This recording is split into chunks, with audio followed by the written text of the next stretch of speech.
second guessing, this filling in the gaps, this noise in silence usually falls in two key aspects.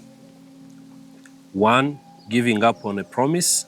Two, taking matters in your hands. Delayed promises are like elasticity. It gets stretched sometimes to its limits. The elasticity being stretched is hope, a hope that the promise will come sooner than later.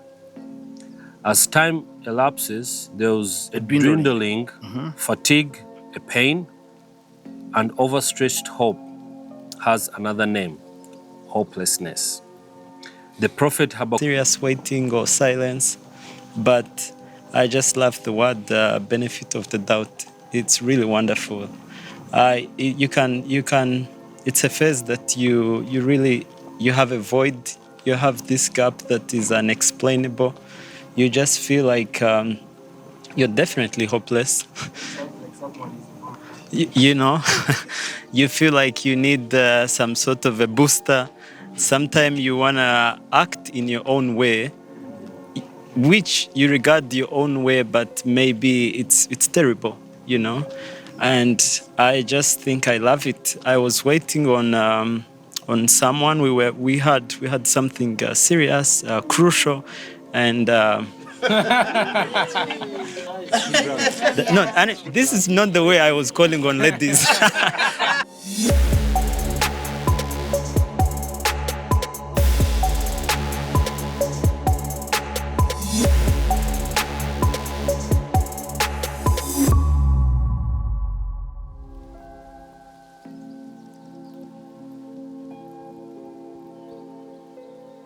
Yeah. So, right, let's continue with our noises in silence discussion. I hope you recall the statements, but also your own experience, or even any question. I think, was it Emma or was it Caleb? Okay, we'll go with Caleb. Finally, for the single people. Yeah, but I wanted to just put two comments out that sometimes as Christians, we always have to keep in mind that even if it doesn't go as I expected, God still has a better plan for me. The best example that I read, I think last week, was Jacob. God gave Jacob a promise and told him that he would be with him until he fulfills that promise. But Jacob, man, he had to work for 14 years to get the wife like he wanted. And then 6 years to get his cattle and everything. Then had to make the journey back to go and meet the brother whom he had cheated. And he was afraid that the brother was going to kill him. And then he had to starve and then go to Egypt and die in Egypt. But God told him, I'll be with you till I fulfill all my promises. So my question was, did God lie to him? Or are the promises fulfilled in God's way, but not in the way that humans perceive? So I think one thing I've really learned is that even in the silence, in the silent time, we have to always remind ourselves that I might be perceiving things not the way God is perceiving things. It could be different.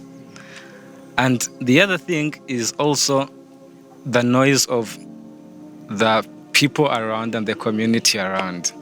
So of recently, I just graduated my bachelor's. Congratulations. Thank you. Yeah. But then, coming with my past, so I dropped out, I think, of something like 6 universities before joining ACT. That was from 2018, 19, 2020, 2021, and then 2022 I came to ACT. So somehow, when everyone sees that the reasons that you are dropping out, the misdemeanors and everything, it's almost coming to an end, everyone is cheering for you, hey, go on, go on, go on, go on. So as everyone is cheering for you, they're thinking in their own perspectives, this person should do this, they should do this, they should do this. So coming to the end of my bachelor's, and it's in theology, my pastor has expectations concerning now even the situations of churches in Rwanda. Already my pastor has expectations. My parents have expectations. My friends have expectations. I also have expectations.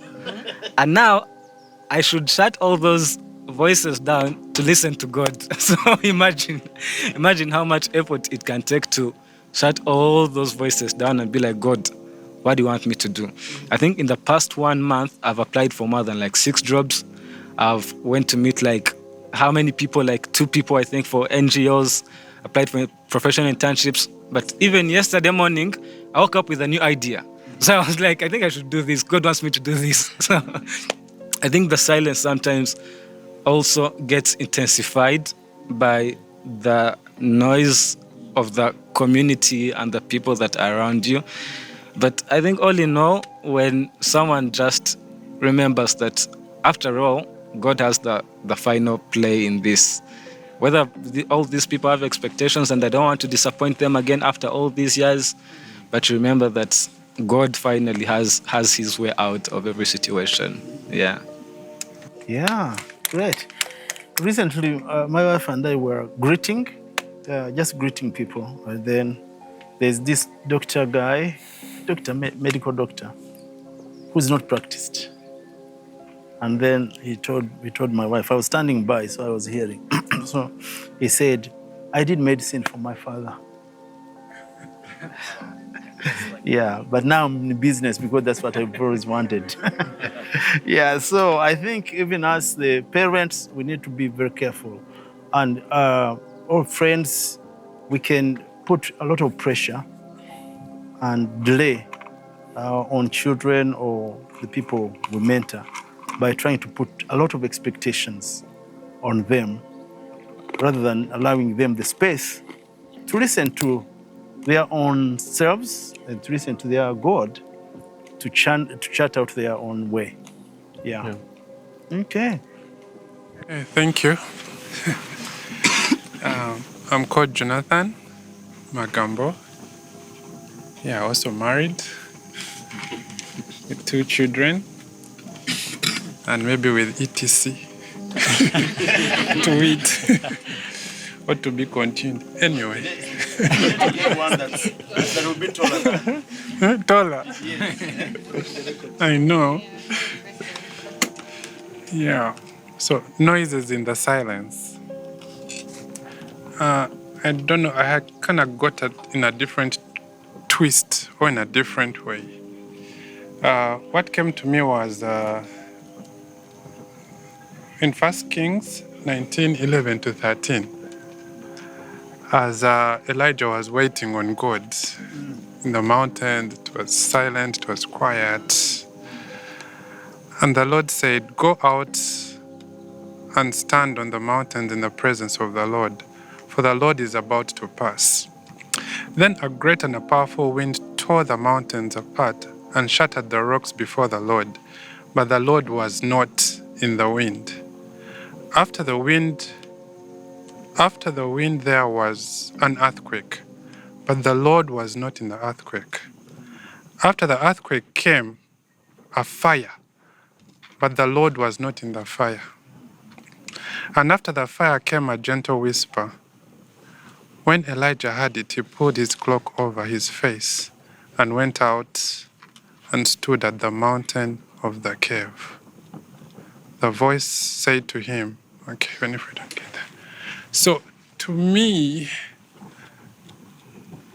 the noise in the silence seemed to me like more of baits being more louder than the silence. Okay, the answer is in the silence.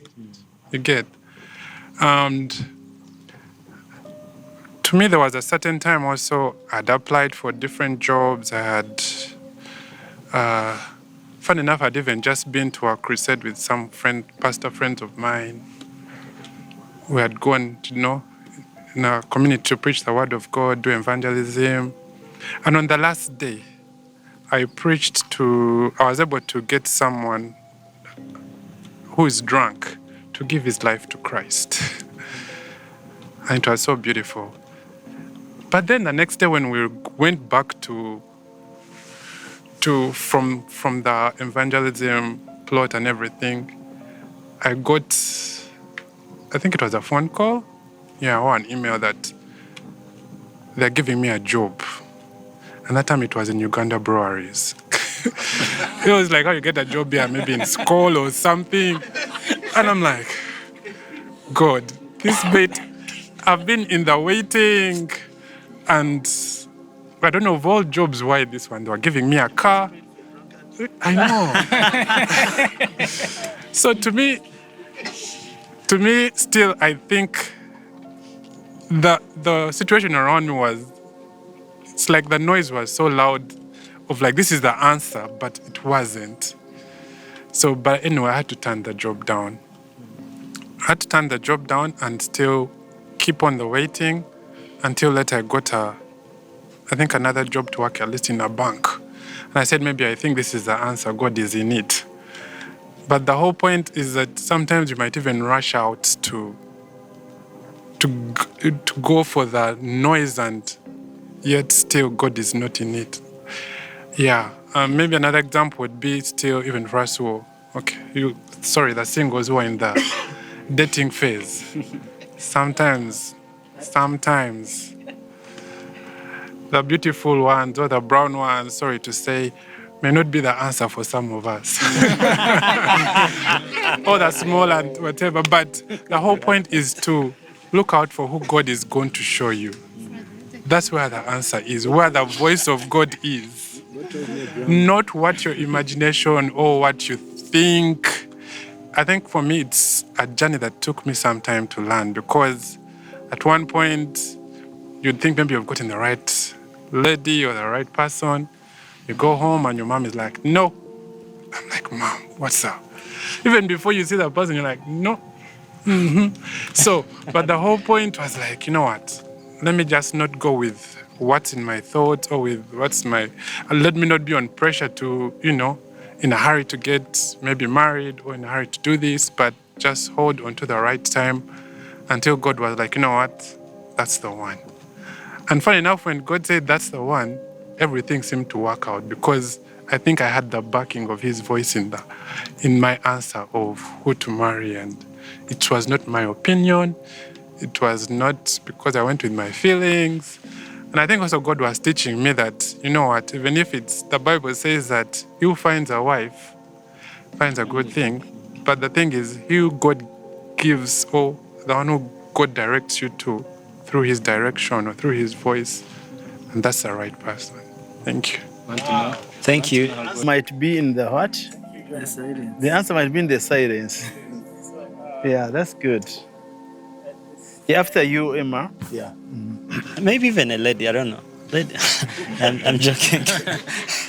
So I think I actually love this article, honestly. I really love it, because maybe if you get too close to me, you may smell the smoke, or you can even see the ashes. I'm just right after from this whole thing, just a few hours ago, midday. I may not necessarily go into the details, but I just had like maybe 2 to 3 weeks of I don't know if serious waiting or silence, but I just love the word benefit of the doubt. It's really wonderful. You can. It's a phase that you really have a void. You have this gap that is unexplainable. You just feel like you're definitely hopeless. You feel like you need some sort of a booster. Sometimes you wanna act in your own way, which you regard your own way, but maybe it's terrible, And I just think I love it. I was waiting on someone. We had something serious, crucial, and no, and this is not the way I was calling on ladies. This is not how you show up. So, but just like that, off. Yeah, and only today, midday, I just get to hear from that person again. And during that time, I was just so helpless. But landing on the heading of this article, it's so beautiful, it's so helpful, and I love the sense and spirit behind it. Thank you. That's it. Maybe I can just ask a question as we keep going. What's the best way to act on? I love what you said when we were starting, that as before you even said an amen, she had the lady at her back. So sometime when do we need to be practical, or when do we really need to wait on the Lord? Maybe you want to have the person at your back and go, but God needs something else. So I want to have a best way of merging the two, when you need to work practically yourself and letting God serve. Thank you. That's a very powerful question. If I understand, and anybody can jump in, he's actually saying, when do you actually just wait on God, or when do you act? When do you act? Yeah. I will say something about it towards the end, but anybody that wants to maybe just push in on that very briefly. Yeah. Yeah. I think Emma can speak, and then, yeah. I'm Emma, and sometimes it's really true. Like sometimes we find ourselves in the moment of waiting. It feels scared, you feel alone and unsure. And I'm learning, like from my experience and what you are sharing, I'm learning that even in the waiting moment, or in the silence moment, God is working. God is there working. And I think it could also be like his plan to prepare me, or to prepare you, or not just to punish you. Sometimes you feel, God, you are punishing me, or why am I going through this? But it could be his time and his plan to prepare me. That's what I'm learning from what you're sharing. And I also think that it's the faith grows in the silence. So if we keep that in mind, that during that moment of waiting, that's the best moment, that's the best time for us to be strong in faith, to depend on God, and to learn from that situation. So that was what I think, and it really resonates with me. And we all went through such moments, how it feels unsure, you even feel alone, but that's God working even behind the scenes. Thank you.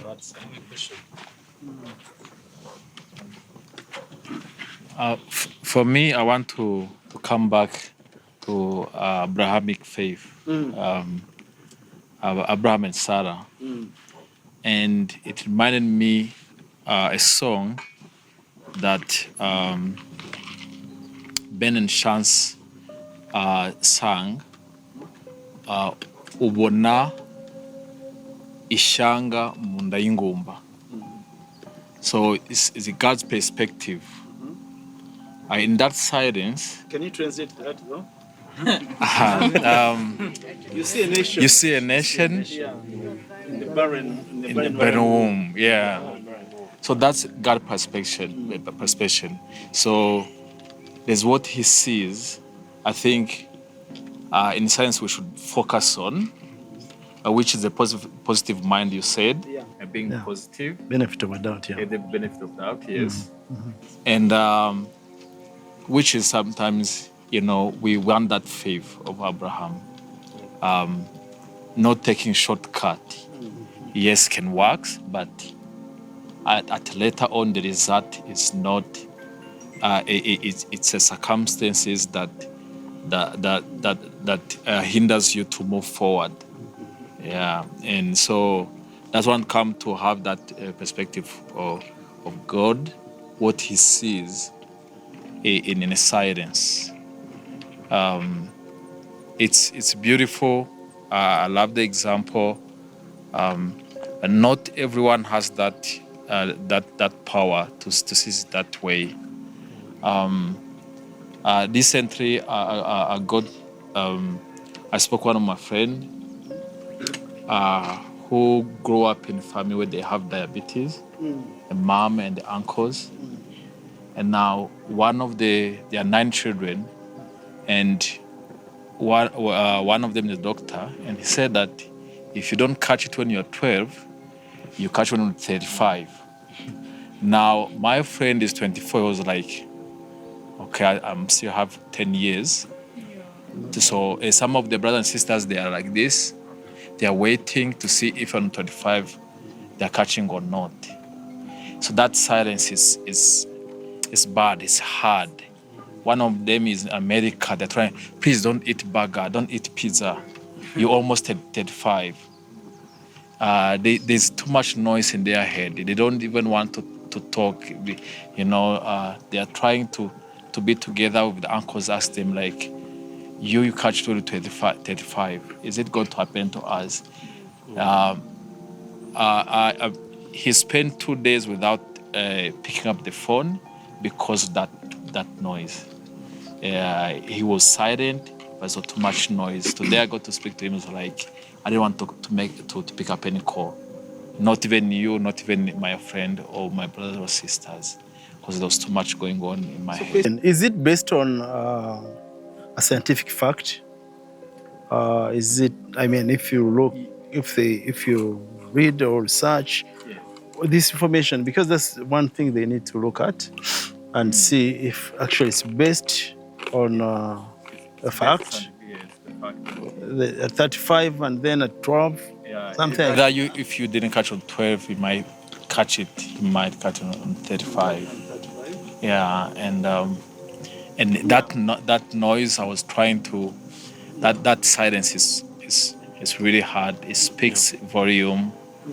But if we take it on a general level, like if you have something that has been spoken, or even if it's a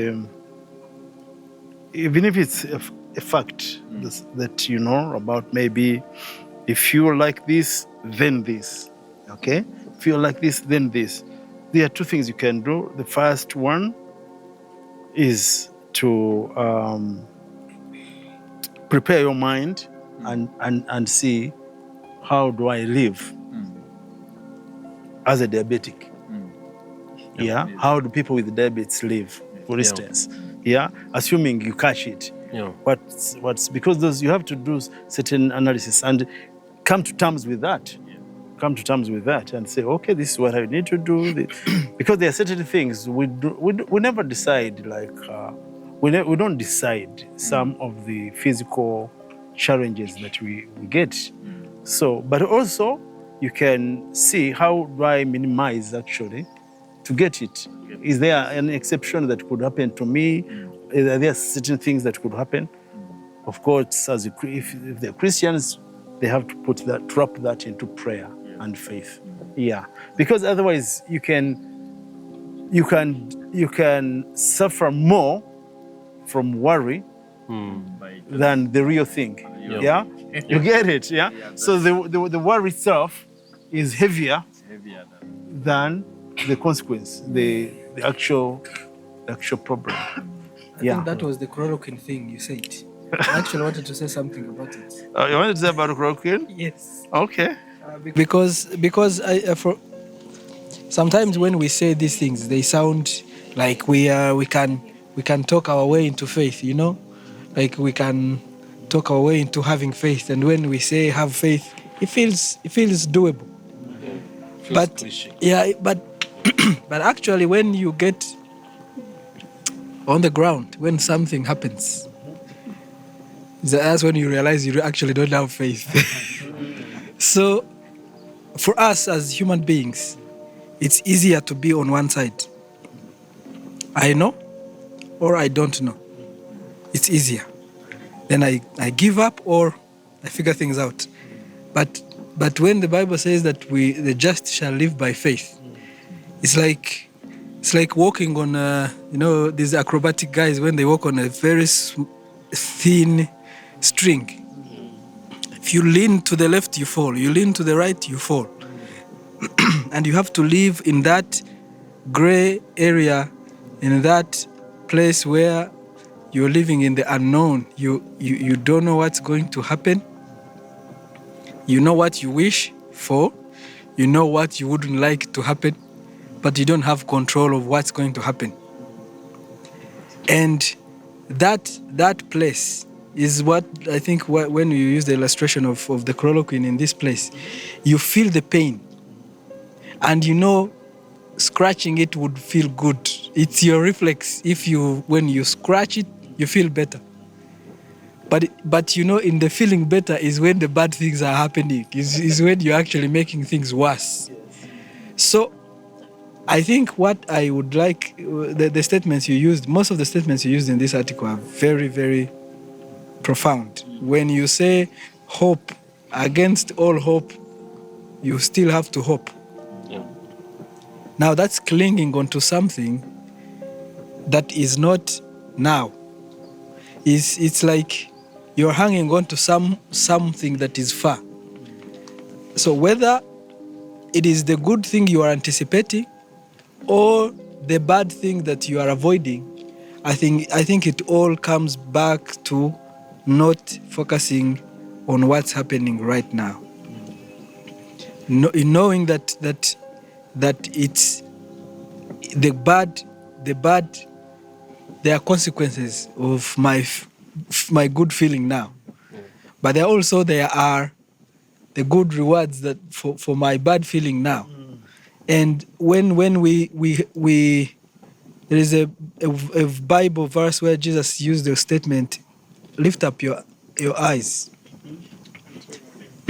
Sometimes this is when the faith. I wanted to finish with the faith when in this weapons of our warfare, of the spiritual warfare, the weapons. One of them is the shield, is faith, and it says that it is with this shield, you can actually quench the arrows, the fiery arrows. These are the arrows you see in the movies with fire on them. You know, they shoot them with fire on them.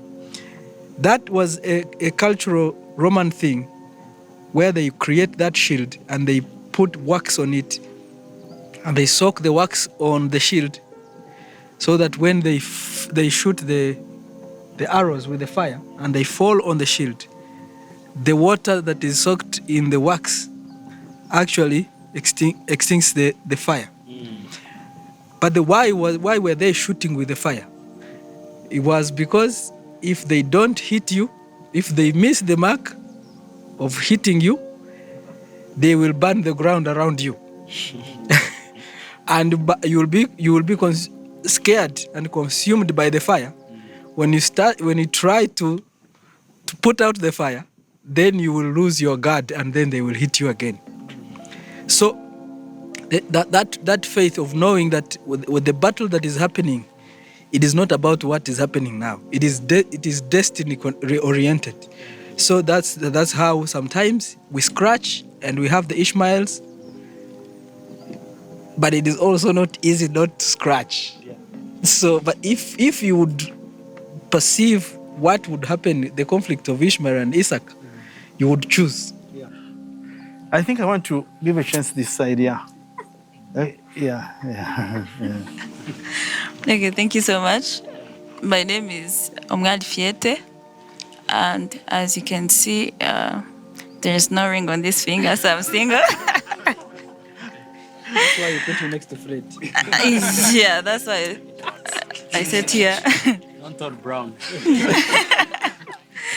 So allow me to share with you this experience I had. There's this time my mother got sick, and she was very sick. So she went to different doctors, even the traditional ones, but they couldn't help her. So I remember this time, she went to the last doctor. He was the traditional one. So he gave her the medicines. After 1 week, the medicines were not working at all. She went back. And this guy, like, he said, "That's all I can give you. There's nothing else I can do." So my mother said, like, she asked him how much she should like pay him. So that doctor said, no, there's no need for paying me. You can just take your money like back home. It's okay. I don't need your money. So what I actually saw that time, it was not because he was like very gentle with her, or maybe he was like not that was not the reason, like he was not the good person. It was because he didn't want to take money from a dying person. So at that night we all gave up.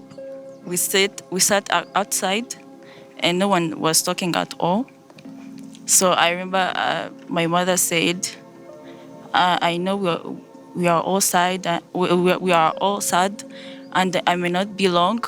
I may not stay here for long. So if I'm going to die, I need to die saved.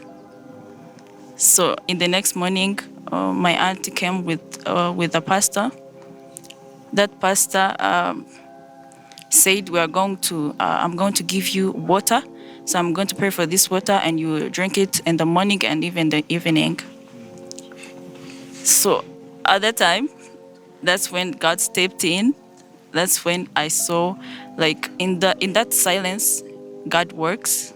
Even though we cannot see it, like, we are covered. Our eyes are very covered in the depths that we put in the back of our heads, that we cannot see the work God is doing.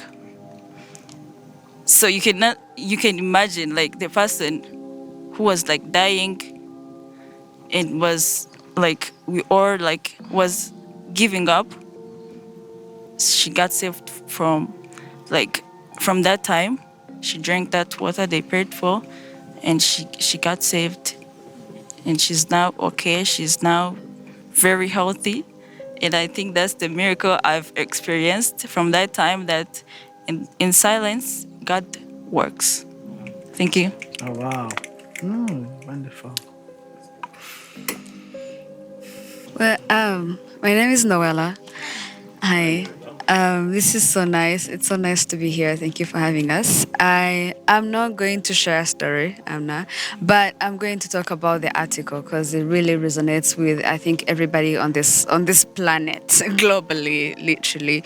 But I would say that the silence is really loud. I feel like the silence is actually not the problem, but the things that we do in the silence, they are the most lions and like tigers that are actually roaring out there. I feel like those things that happen, I feel like the devil uses the silence for us to like bring out our darkest moments, And young people, at least married people, have spouses to talk to. I don't know if you guys talk to your spouses, but but for us, the first thing that comes is like how to die easily in your silence. ChatGPT now, AI made things so easy. But like, how can I die so easily? It really gives you ways to die so easily. Sadly, it does. So I feel like those moments are the most scary moment. The silence you can ignore the silence, but in the moment of ignoring the silence, how long are you going to ignore it? With searching, the ignoring it is not, you're not ignoring it, you're actually searching. What can I do? How can I die? How can I move from one country to another, running and all that things? That's what I mostly ask. I feel like young people go through. And us sitting here and talking to somebody is so easily spoken or said than done. We both know. And the generation that we're in, our parents be like, we went through worse. I'm like, what? But the going through worse pushes people away to talk to the older generation, which also like kills and destroys the gap, But also, this article is, it doesn't give all answers. It kind of opens your mind to be like, you're not in the silence alone. It's like the whole world is actually going through it, number one. Number two, faith that we were given, the Bible that we were given, the like the gift of Christianity that we were given is our soundproof. Does that make sense? It's like the faith, it's like how the churches now put soundproof. DMC has hospital, has people that are sick, put soundproof so that people will not hear the noises. It's not the worship, it's the noise, you know. So I'm saying that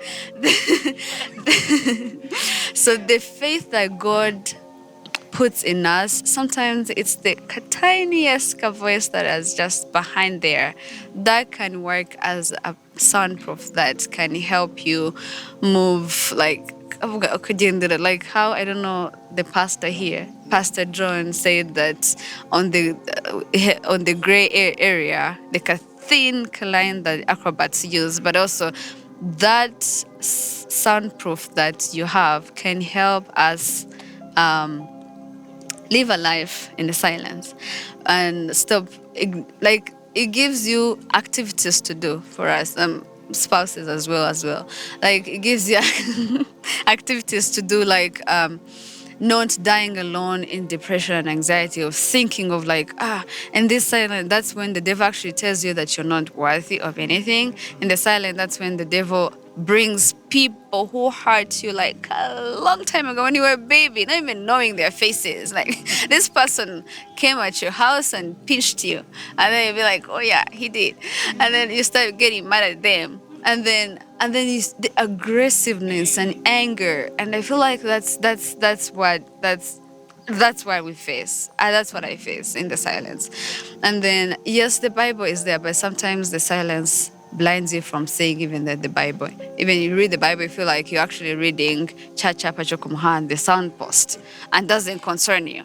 So I think us listening to the tiniest voices in our head, like we said, in the silence, that's when God works, but that's when you don't see God.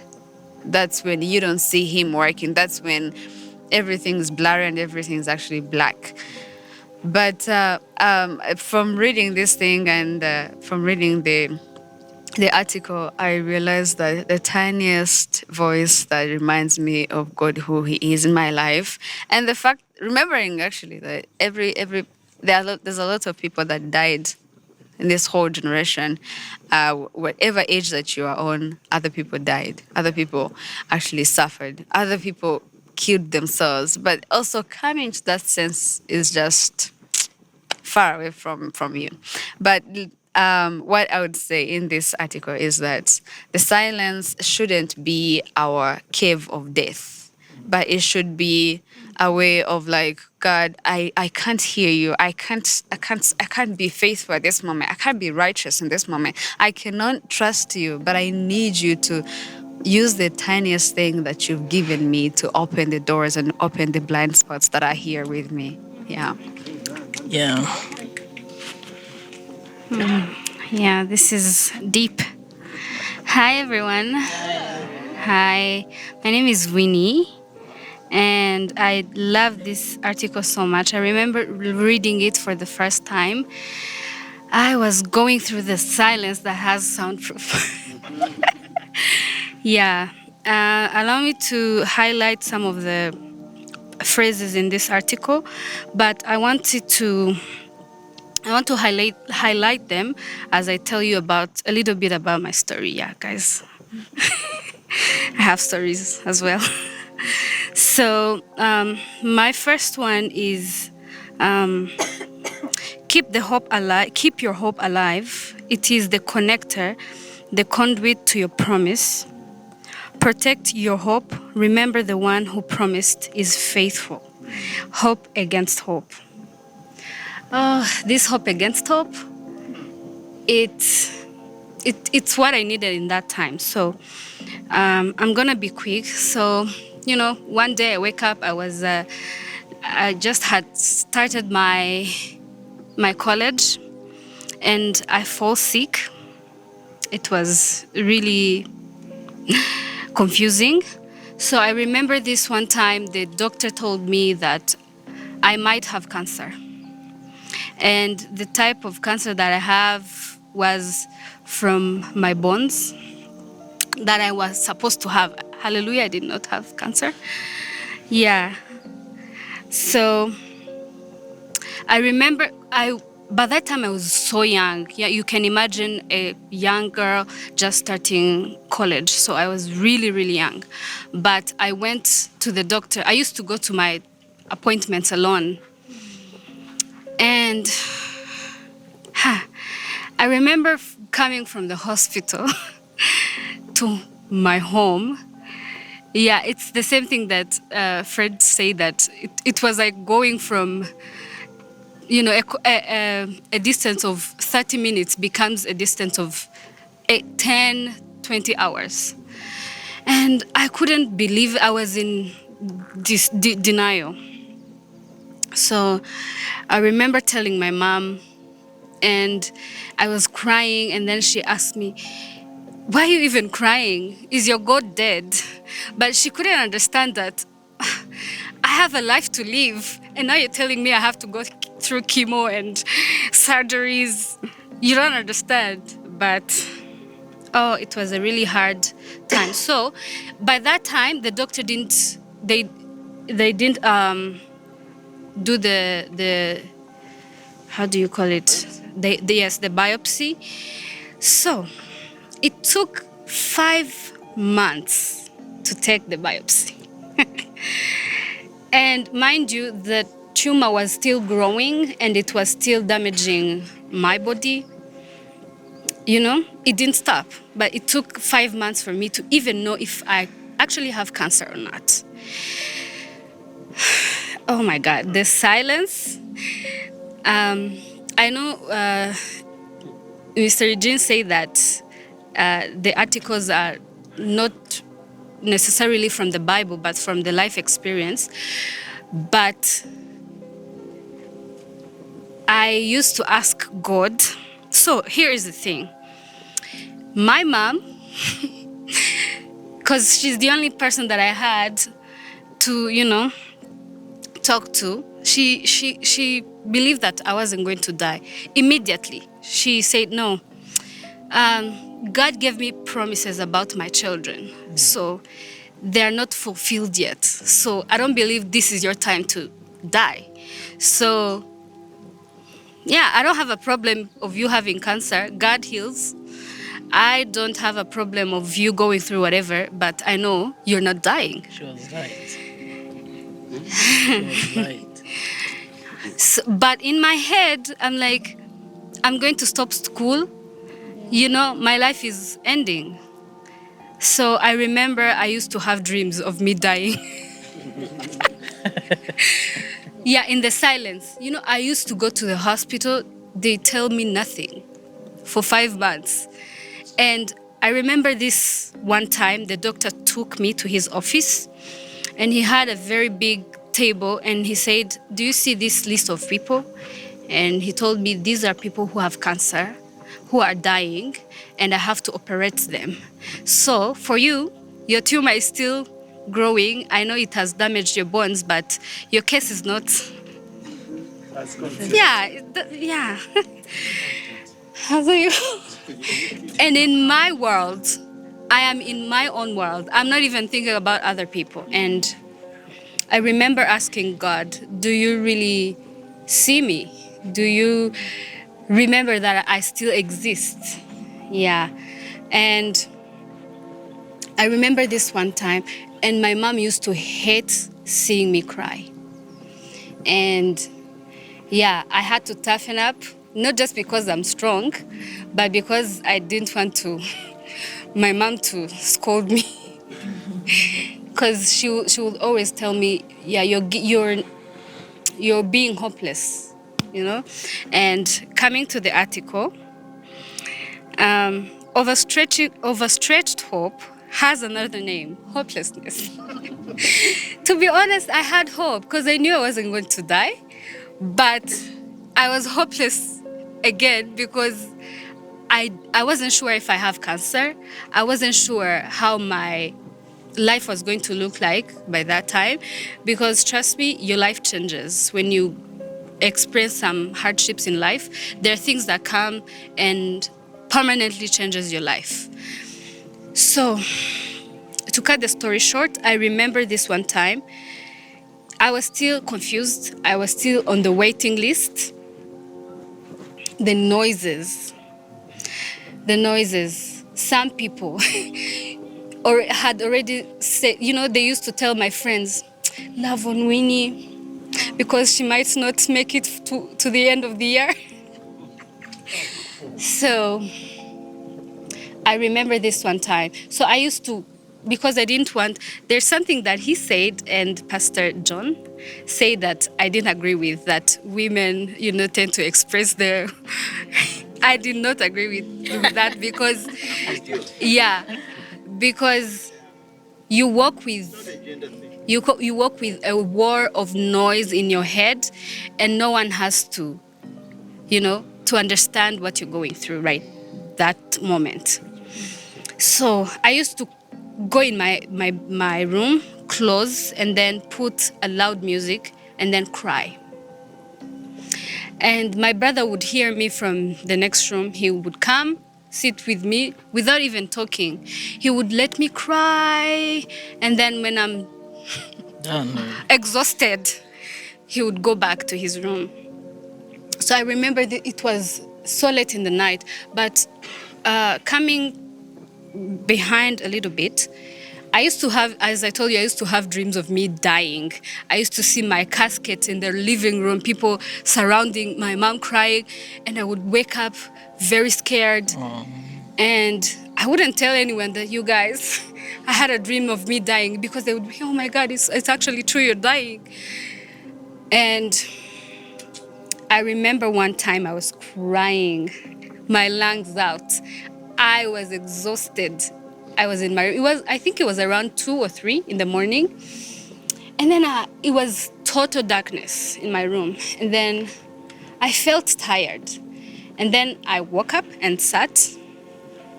And then I told God, there are 2 things we need to discuss. So I know what the devil wants me to do is to cry and to see me suffer. But I believe that I have you as my God. And I don't want to,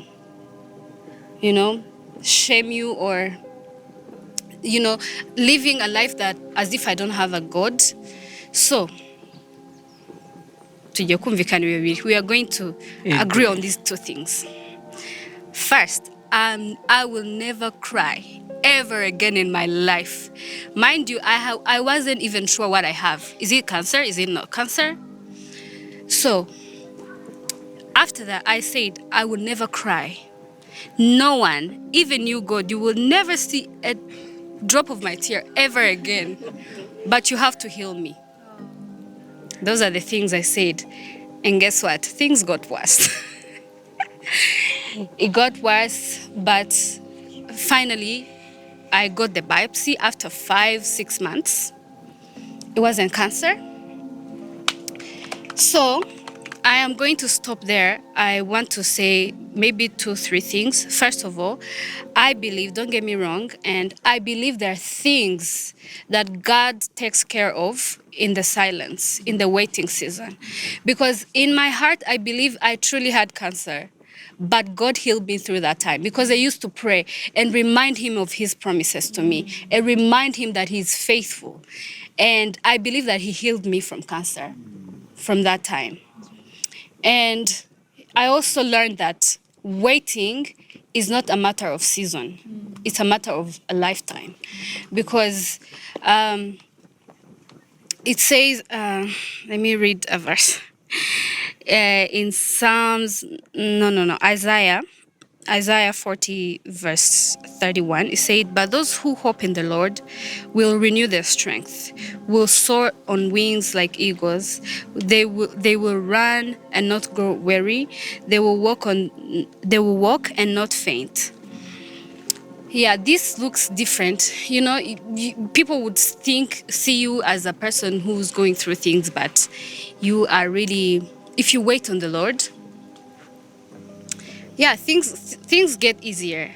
And if you say as a Christian that you wait on the Lord and he does something and it's done, you're lying to yourself, because as Christian we are living a life of waiting. The waiting will end until Jesus Christ comes back, because he's the one we're waiting for. I think that's it. That's what I needed to share. But just know that God sees you, knows you, and he hears you. And most of the times, silence is not a bad thing. Yeah, thank you. Thank you so much. I'll give you seconds. Seconds. Yeah, because we know what I'm going to say in seconds. But one thing is, me, personally, I don't like silence. I don't at all. I like informations. So I don't like noises. I don't at all. But I like just the conversation and the information. I was discussing with my colleagues that if I need to date a lady and the lady see the benefits in me, she have to be informative, like communicative. If you are not communicating, you are down to me. So, so that is the thing. Good luck. Yeah. Thank you so much. So I believe once silence comes, once silence brings noises, it's the worst thing to me. But practically, on God's perspective, God is silent most of the times. He became too silent to me so many times. I did my one degree, my university degree, for 7 years, and I was about to do in 4 years, and I find myself doing in 7 years. He didn't tell anything to me, and I was praying every morning, every afternoon, every Sunday, trying to align with God's values, but I find myself there. So, as so many of us have said, the silence of God, it doesn't mean the silence. It means something is being done there. So we have to wait on God, whether we understand or not. To me, when I understand that God is doing something, or I don't understand, I have to tell myself, to remind myself every day, every time, every moment, that though I don't see anything, God is doing something. And there is a practical verse. I don't know why God put it on my heart. Whenever I am in a very difficult situation, that verse come to me. Is in Matthew chapter 6, verse 32. It says, "Seek first the kingdom of God and his righteousness. All other things will be added unto you." So I don't know why. Whenever I find myself in a very difficult situation, the verse is seek first the kingdom. Seek first. I am ending 4 years and now I am going to start again and seek first. What was I seeking first? So, but the truth is, God knows. God knows. I did it and I graduated with, I could not know this best man, Pastor Fred, but now we knew each other because we attend the same school. I know so many pastors, great pastors in this country. They are my friend. They love me. This country is not my country, but we are having a good relationship. So, in whatever situation, God is doing something. Whether in silence or in noises, God is doing something. Thank you for the article, though the title is somehow complicated. Okay, yeah. Yes. You ended with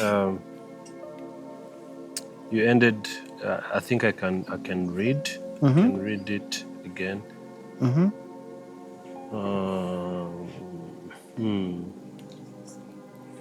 I want to. Okay, since our minds are living wires, We cannot live stop wires. live wires. Like, yeah, when you touch on it, it's, Yeah. it's, yeah. We cannot stop them from filling into the gaps or giving back noise. The Yes. best way, though, is to steer them with God's promise and renew them daily, that we will know the will of God. Keep hope and faith, the two twins. We'll deal with the temptations to give up on God's promise and the itching to take matters in our own hands. You said you write from inspirations of your experiences. Definitely as a Christian and as a man of faith.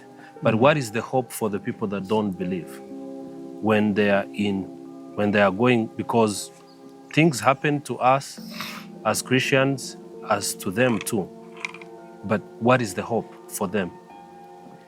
What is the hope for them when they don't have faith and when they don't believe?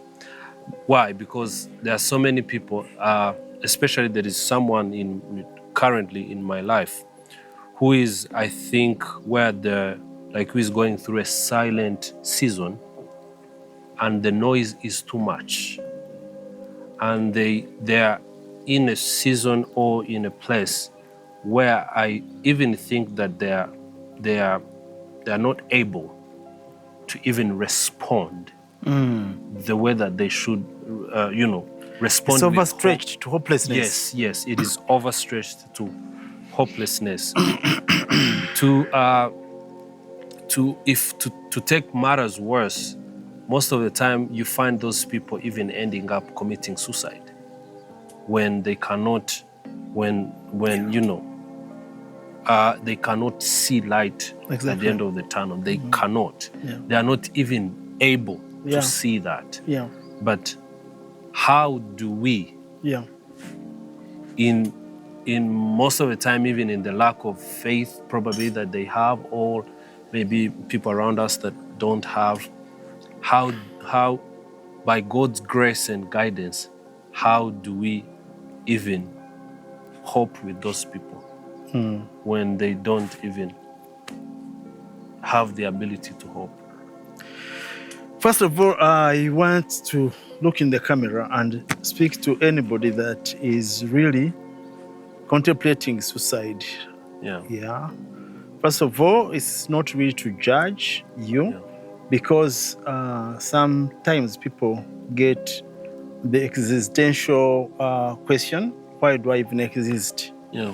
But the thing is, what I would say is that the thought of ending life might actually be beginning another life that does not end, but in another place that is maybe more complicated, depending on your belief on end times. So basically, it's not to take life in your hands, that you do not give yourself. You do not know whether you're actually ending it. You might just be dropping it into where you, just like you dream and wake up and you find you are still awake. Yeah. So you might get on that rope or drink that medicine and you're awake in another world where you can't reverse the decision you've taken. So I would say find something to live for. If you can just call on Jesus, say, Jesus, I know sometimes it's even difficult to say, where is Jesus in this? But talk to someone, seek counseling. Sometimes it's really a lot of things happening in your mind, in your body. Mental health is a real thing. Get the medical attention and speak to a therapist. So don't take life. Please don't take life. But also coming back to that, where do you find the hold? How people who don't believe in Jesus, where do they believe? What do they believe? I think we had a story where they took their mom to even a traditional person. So people have things they believe in, whether they are right or wrong, but they always have some things they believe in, some places they believe in, and if they're in that place of being hopeless, they need they need friends. They need somebody to go and pull them out. It's like you've fallen in a pit and you just need the ministry of presence. If you know anybody, like you said, you know somebody, anybody who knows somebody, sometimes you may just need to go and be with them. And they just get to understand somebody cares, somebody loves me, somebody sees me. I think Winnie is the one who said, God, do you see me? Yeah, somebody sees me. So you might be the person actually to make the difference for them, to believe for them. My wife and I have spoken a little bit sometimes on the story of 4 guys that lifted a man. Yeah. You want to say it? Yeah. I was going to actually give that example of this man. Yeah. The sick man who had 4 friends, who took the 4 friends who took this man to Jesus. There were so many challenges on their way to get them to Jesus. So it is actually an answer to your question that a person in that situation is hopeless, but he needs the 4 friends who can hold him. At this point, he can't stand on his own. He needs someone to, a shoulder to lean on and someone to lift his hands to pull him out of bed. So at this point, this guy is hopeless, as the article says. So you just have to really find faith. Actually, you believe for him and lift him up to God. And I believe at the end of the day, the 4 guys who took that guy, first of all, there were hindrances of people. There are people who are hindering him to get to Jesus. He had also sickness that had crippled him, that he could not go by himself. So at this point, your person is crippled with so many things. But the good news is when he gets to Jesus, actually he finds his way back. These people will have to come to give way for him. Huh? Because they are excited for him. When they are going to Jesus, he's going to Jesus, it's very hard. But when he's coming back, there's way for him. There's a testimony. People are cheering him up. So it is the 4 men who will support that guy. Your relative or your friend or your person. Just you need to find muscle in faith to believe for him. Yeah, I think we need to kind of like wind up, but I wanted to speak a little bit more. You remember the benefit of a doubt? Yeah, versus being suspicious. So there is a middle word. I was trying to say, okay, when I have a benefit of a doubt, it can also be a trap to just not. I can be taken for granted if you always have a benefit of a doubt, and then you need somebody who is a little bit suspicious so that you're not taken for, you are not exploited or something like that. So I thought there should be something in the middle of the benefit of a doubt and being suspicious. And the word I found is, I want you to go and research on it and study it. It's called epistemic humility. Epistemic humility. Epistemic humility, okay? So it means the willingness to listen to others and not hold a position of your own conclusions that come from just your emotions, and a readiness to change one's mind when presented with compelling arguments. You get it? So you are in that place where you are giving people a benefit of a doubt, right? But you're also open to change your mind when you're presented with evidence. So you ask for accountability. Yeah. You are not a person who just gives the benefit of doubt and everything is flowing as it is, you do that, but you also hold people to be accountable, so that there is actually that balance between suspicion and benefit of doubt. And that balance is called epistemic humility. And it's different from what is called epistemic arrogance, which is why you overestimate what you know. You think what you know is it. Yeah. That's it. You know, you can't listen to nobody. You always, you know, yeah. So you think what information you have is the truth, and you can't open up. Yeah. So I would say maybe she wanted to say something. I just want to encourage us that the noise that comes is the projection of the enemy to create fear and actually death. But the Bible tells us that Jesus never promised us to sail in this world. He said in this world we find trouble, but be of good cheer. How can the two, exist at the same time? Like, in this world you find trouble, but be of good cheer. I have overcome. So even that should be a reminder to us. As I was coming, there was a lot of noise, but I just said, I know, devil, you are just distracting me because I'm focused.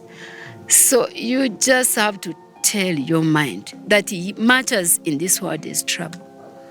But my God, overcome this trouble. Because even when I'm not seeing an answer now, behind the scenes, he said it, Emma, he is working. And whatever is coming out is going to be beautiful. And indeed it is. The example is these guys who work behind the scenes. Actually, they're the ones who do the best work. Especially you preachers. When you hold this microphone, there's someone who did something, a lot of work behind the scenes. And this microphone is doing amazing work. So it's a reminder to us, even that moment, that someone is working. Of course, it's not easy, but it's an encouragement to us. Like David, when he went through, the Bible tells us that he encouraged himself in the Lord. You sometimes you don't need you don't get encouragement from someone else or some other thing, but you have to encourage yourself. Thank you very much. So basically, for this evening, whether we like it, whether you like it or not, moments of silence will come, and when they come, noises will come. And we are not here to say it won't happen, but we are here to say, once they happen, hold the benefit of doubt to the negative voices, and practice what we've called epistemic humility, where you know that what you know is limited, and you can always get new knowledge, you can get new information, you can read your word, the Bible, you can do research. AI is around for you guys. You know, sometimes something comes and the noise is just telling you, you are finished, you can't. So you are in an age where you can get a lot of information quickly, try and get information, and then, as always, let's hold on faith. Let's hold on faith and hope, and let's learn how to replace those negative voices and those bad voices with the renewal of our mind by hearing. Actually, practically, you can do it practically. Once you hear your voices are overwhelmed, you can say, you can validate what you are hearing. So whatever you're hearing, you can bring it out of your mind and validate it. Is this true? Is it true that so-and-so doesn't love me? Is it true that I am rejected? Is it true that I am worthless?